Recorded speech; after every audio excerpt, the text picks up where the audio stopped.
Televisión Legislativa presenta un diálogo democrático y participativo con temas de coyuntura e interés nacional.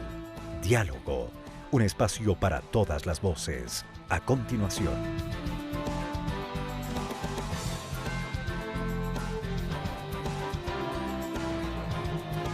Hola, señoras y señores, tengan ustedes muy buenas tardes. Bienvenidas, bienvenidos, como siempre, a Diálogo, espacio de opinión, de información, de reflexión, casi siempre así, de los medios de comunicación de la Asamblea Nacional. Diálogo para todo el país, a través de la radio, con cobertura en las 24 provincias del Ecuador, en las 4 regiones de la patria.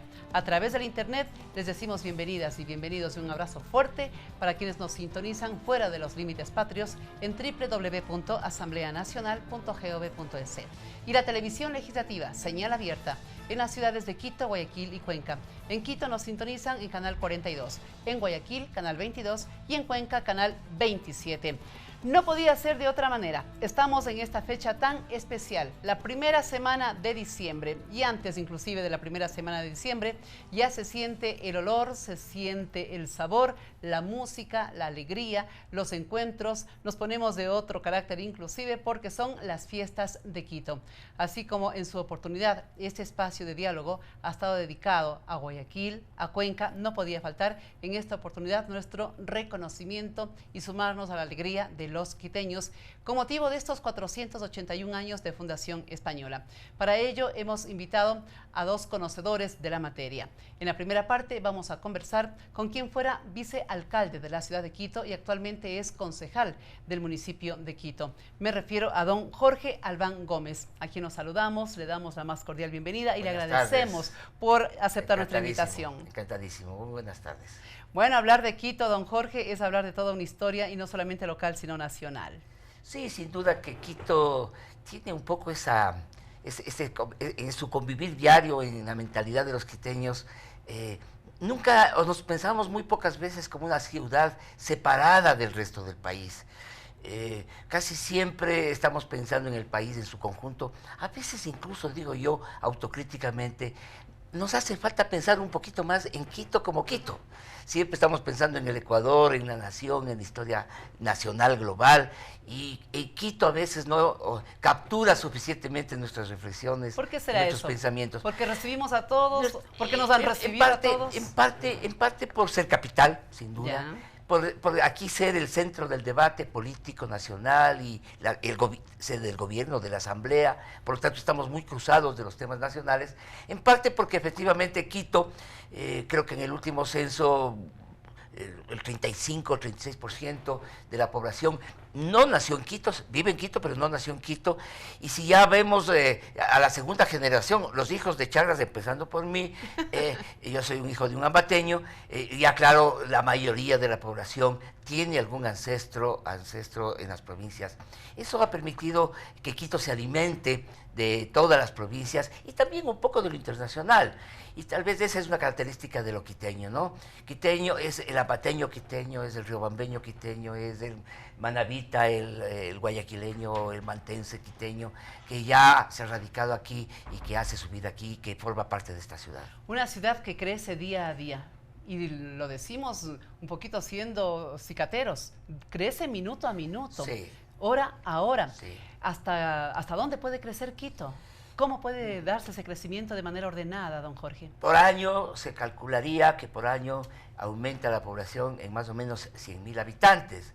Esto es un similar, tal vez no quiero equivocarme, pero un similar a una ciudad de Ibarra, o a una ciudad, algunas ciudades de litoral. Así crece anualmente. Anualmente, 100.000 habitantes. Entonces es un crecimiento enorme, tanto por cuestiones vegetativas, digamos, que tiene índices más bien ya no muy altos, tiene índices bajos, pero sigue habiendo migración. Ya no tan alta como fue en algunas épocas anteriores, pero sigue habiendo una emigración importante de provincias de la sierra y de la costa o de zonas rurales de la propia provincia.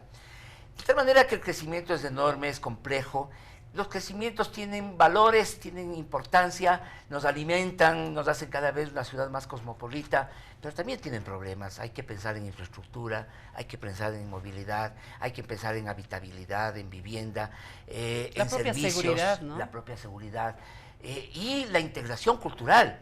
Porque yo le quisiera decir que el esfuerzo de adaptación, la necesidad y los requerimientos de adaptación de un provinciano o de una persona que viene del campo a la ciudad es clave, porque si no se logra adaptar bien, efectivamente esa disociación en la vida de una ciudad compleja como la que ya es Quito, pues es causa de conflictos y de molestias para todo, para él mismo y para todos los ciudadanos. Así que este esfuerzo de integración social y cultural es clave.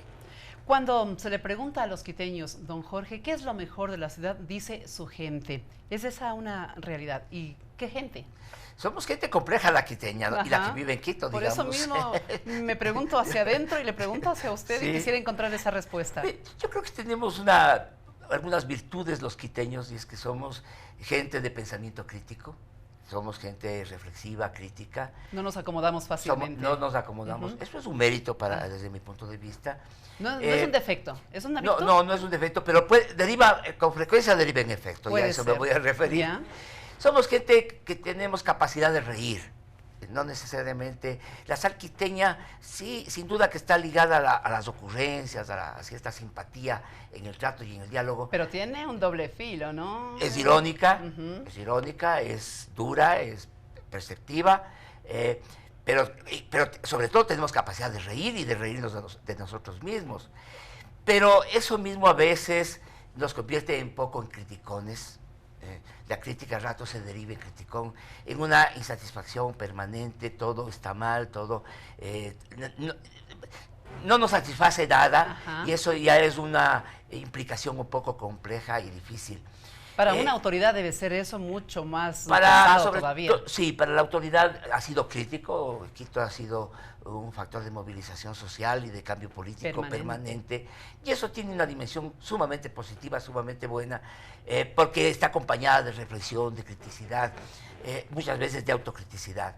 Pero a veces también se deriva en ese criticar por criticar, de insatisfacción por todo, y a ratos con expresiones de cierto, si no de violencia, porque no creo que haya violencia, pero sí de antagonismo, de violencia verbal, si se quiere, ¿no es cierto?, que a ratos se constituye un rasgo complicado. En ese sentido, en la vida cotidiana, creo que la gente de Quito, y cada vez más, somos más abiertos, porque un rato éramos tal vez demasiado callados, demasiado retraídos, cada vez somos menos, es propio de una ciudad más contemporánea.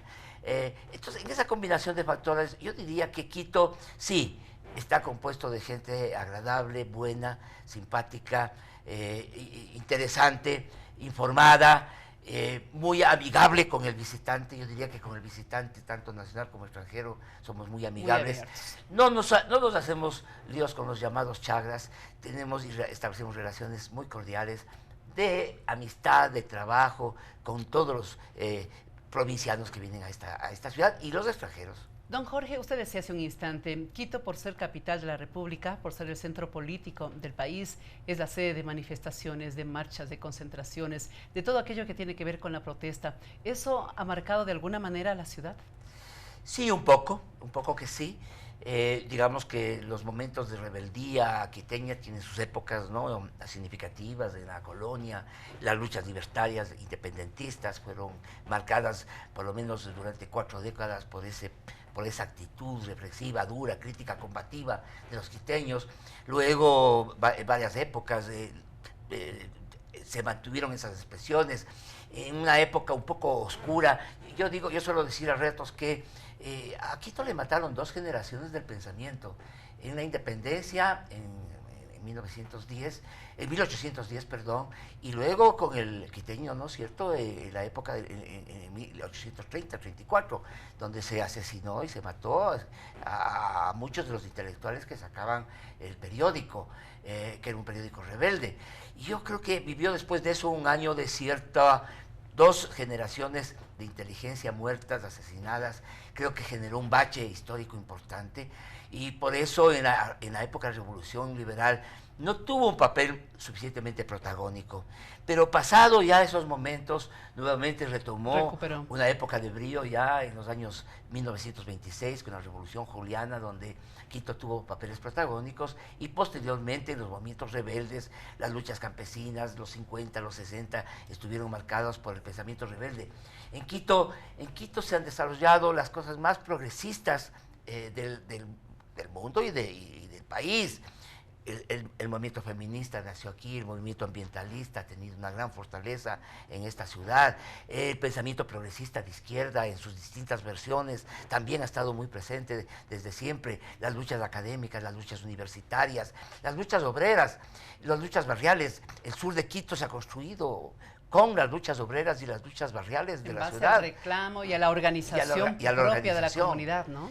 Y ciertamente en las últimas décadas también ha estado marcada por esa condición y atravesando diversos estratos sociales, ¿no? Diversos estratos sociales. Yo creo que esa característica de rebeldía, de protesta, es algo virtuoso que tiene la ciudad y que debemos conservar más allá de las diferencias políticas, más allá de las diferencias, y siempre buscando que sean en condiciones de paz y de respeto a la opinión ajena. Don Jorge, administrar una ciudad es difícil, por no decirlo imposible en muchos aspectos, muy difícil, pero administrar la ciudad de Quito, siendo lo que es la ciudad de Quito, me motiva a preguntarle las administraciones que por historia, por tradición, ha tenido la ciudad, en donde no ha habido derrocamientos, sino más bien alargamientos de los periodos de los administradores. ¿Han estado a esa altura? ¿Han sabido responder? Sí, yo creo que ha habido diferencias, pues seguramente de valoración, se pueden hacer valoraciones diferentes de las distintas administraciones, pero en general Quito es una ciudad no solo con problemas por esto que acabamos de hablar de orden político, sino que también es la administración que más competencias tiene. Es ya vieja la tradición de siempre, ¿no? de salud, de educación, con buenos servicios de agua, de alcantarillado. Los niveles de cobertura de esos servicios en Quito son históricos y son espléndidos, son de ciudad moderna, contemporánea. Y en ese sentido, digamos, una ciudad que tiene una complejidad de funciones difícil de resolver desde el punto de vista presupuestario administrativo. Pero en general yo creo que el municipio ha tenido un cierto orden institucional. Ha habido una institucionalidad que ha permitido manejar esto con cierto orden, con matices. Así es, le iba a decir porque se han quitado la camiseta del movimiento, del partido político por el que llegaron y ha primado la camiseta de la ciudad. ¿Sí o no? A veces sí, en ciertos momentos sí, en ciertas cuestiones sí. Yo diría que primero hay una cierta fortaleza institucional que de alguna manera le permite manejar las cosas con orden. Nunca hemos tenido esas cosas que se veían en otras provincias terribles, ¿no es cierto?, donde la institucionalidad municipal estaba caracterizada por el caos, la violencia, el abuso, el desperdicio y otras cosas, ¿no? Esos niveles no hemos tenido. Pero también, y efectivamente, ha habido puntos en que uno se puede poner de acuerdo con los distintos. Nunca se abandona en estricto sentido las diferencias políticas, pero sí hay espacios de encuentro para ciertos objetivos comunes. Y yo creo que eso sí ha tenido Quito. Quito, por ejemplo, se planteó desde hace muchos años la consigna de tener buenos servicios básicos. Todo el mundo ha trabajado por eso, porque esa es una cuestión prioritaria para los quiteños y para la gente que vive en Quito, y creo que ha habido confluencia. Creo que hoy, por ejemplo, se demuestra también esa confluencia en el tema del metro. En el metro estamos unidos, la gran mayoría, o si no todos, los del Consejo. Entonces creo que hay capacidad para ponerse de acuerdo en algunos temas, aunque se mantengan las diferencias políticas. Muy bien, vamos a hacer aquí una pausa, si me permite, don Jorge. Tenemos que cumplir con algunos mensajes importantes a través de los medios de comunicación de la Asamblea Nacional. Y luego volveremos para continuar escuchando a nuestro invitado especial de la primera parte del programa del día de hoy, don Jorge Albán Gómez, quien fuera vicealcalde de Quito y actualmente concejal del Distrito Metropolitano de Quito. Todavía nos quedan algunas inquietudes, como aquello de cómo se ha podido trabajar para conservar ese patrimonio cultural de la humanidad que tiene Quito desde 1978. Cuánto también la tecnología puede o no afectar el conservar estos tesoros coloniales y republicanos que tiene la ciudad de Quito, así como los retos y las tareas que tiene la presente administración municipal. Interesante, ¿no es cierto? Ya volvemos entonces. Panecillo que mi recuerdo, tan lejos que me alejo, panecillo que mi recuerdo, tan lejos que me alejo,